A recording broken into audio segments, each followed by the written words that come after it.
Bonsoir et bienvenue. Au cours des 2 dernières semaines, l'Afrique de l'Est a été, on peut le dire, le théâtre d'événements vraiment complexes. On a de tout, des opérations de sécurité, des tensions diplomatiques, et puis aussi des développements économiques et humanitaires majeurs. Notre analyse aujourd'hui va se pencher sur les dynamiques qui façonnent cette région si stratégique. En effet, nous allons examiner les efforts multinationaux pour contrer l'insurrection en Somalie. On verra aussi les défis politiques internes qui menacent la stabilité.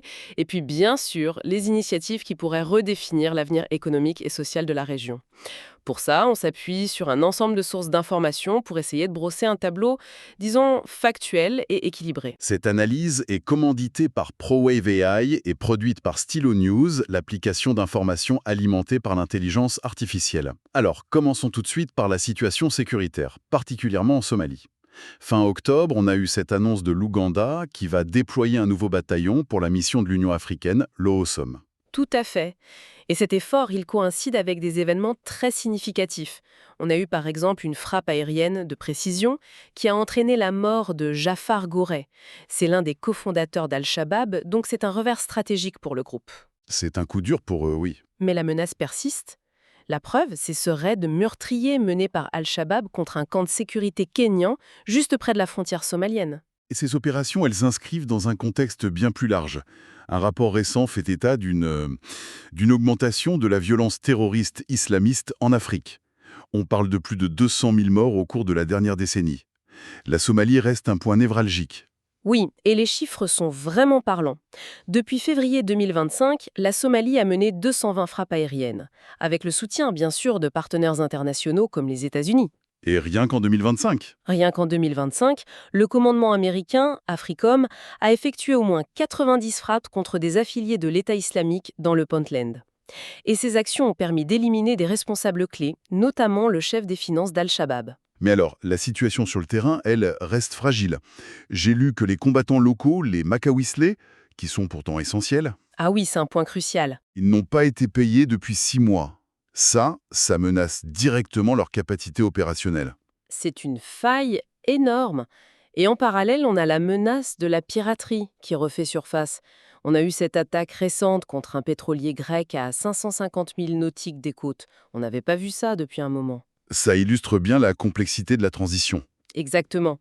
Alors que les forces somaliennes montent en puissance, avec le soutien de l'Union africaine, il y a même des discussions pour un déploiement de troupes égyptiennes, les défis internes et les menaces asymétriques, eux, y demeurent. Passons au plan diplomatique maintenant. Là aussi, la région connaît des moments de solidarité et en même temps de très fortes tensions.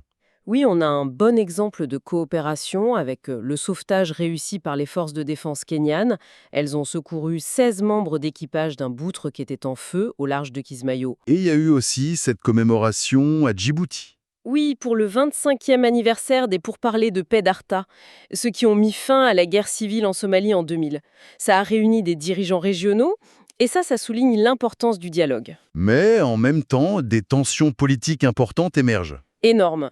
Notamment en Somalie où le président Hassan Sheikh Mohamoud est suspecté de vouloir prolonger son mandat au-delà de 2026. Ce qui est l'échéance constitutionnelle. Exactement. Du coup, l'opposition s'est unie et menace maintenant de former un gouvernement parallèle.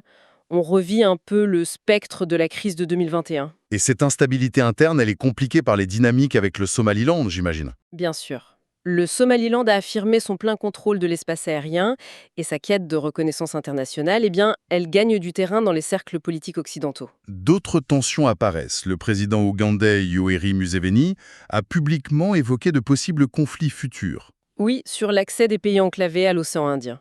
C'est une déclaration qui a créé un vrai débat diplomatique avec le Kenya. Tout à fait.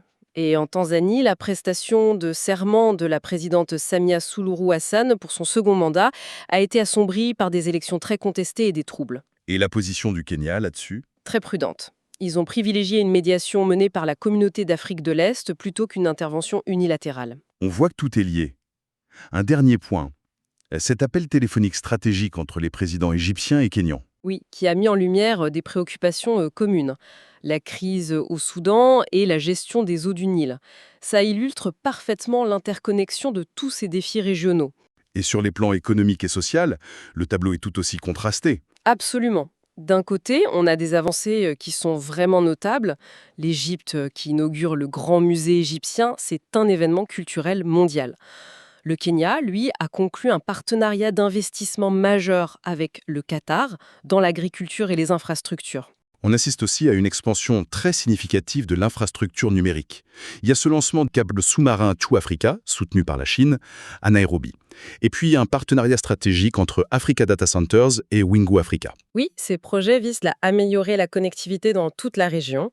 Le Kenya se positionne aussi en hub régional pour le tourisme médical et ils cherchent à réformer leur secteur de l'élevage pour augmenter les exportations de viande. Et puis il y a cette découverte archéologique assez incroyable. Bah oui, dans le bassin du Turkana, des outils en pierre utilisés en continu depuis 2,75 millions d'années. C'est vertigineux. Mais tous ces progrès sont menacés par des défis très graves.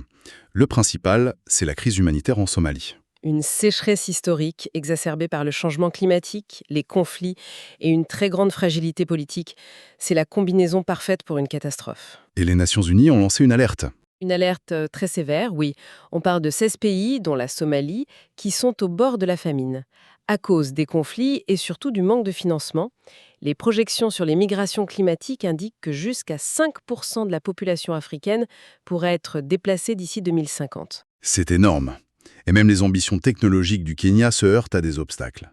Le président Ruto a reconnu que la capacité électrique limitée du pays freine les projets de construction de grands centres de données. C'est un exemple parfait.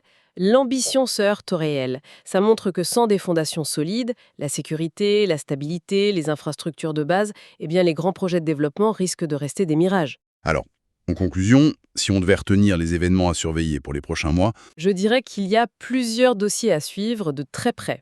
Premièrement, la situation politique en Somalie à l'approche de l'échéance de 2026. La crise constitutionnelle, ça va être déterminant pour la stabilité. deuxièmement, la poursuite des opérations de sécurité. La transition vers une prise en charge par les forces somaliennes. Exactement. Le financement et la cohésion de ces forces seront des facteurs clés. C'est essentiel. Le troisième point, ce serait la réponse diplomatique aux tensions régionales, j'imagine. Oui, que ce soit les discussions sur l'accès à l'océan, la médiation en Tanzanie ou la crise au Soudan. Est-ce que la région va jouer collectif? C'est la grande question. Et enfin, le plus urgent peut-être. Et de l'aide humanitaire sera absolument cruciale pour éviter une catastrophe. En fait, la dynamique à observer, c'est cette tension permanente entre l'intégration régionale et la résurgence des souverainetés nationales. Cette analyse approfondie des événements en Afrique de l'Est vous a été présentée par Stylo News. Stylo News est une application mobile et web qui vous permet de créer des bulletins d'information personnalisés, un peu comme des rapports de renseignement, à partir de centaines de sources d'informations et de la plateforme X. Vous pouvez la télécharger et la personnaliser pour suivre les sujets qui vous importent le plus, avec des analyses qui sont générées par une intelligence artificielle de pointe. Pour obtenir vos propres informations à la demande, abonnez-vous à Stylo News sur www.stylonews.com. Nous vous remercions de votre écoute. Si certains sujets vous intéressent particulièrement pour de futures analyses, n'hésitez surtout pas à nous en faire part. Et pour rester informé, suivez Stylo News sur vos réseaux sociaux préférés.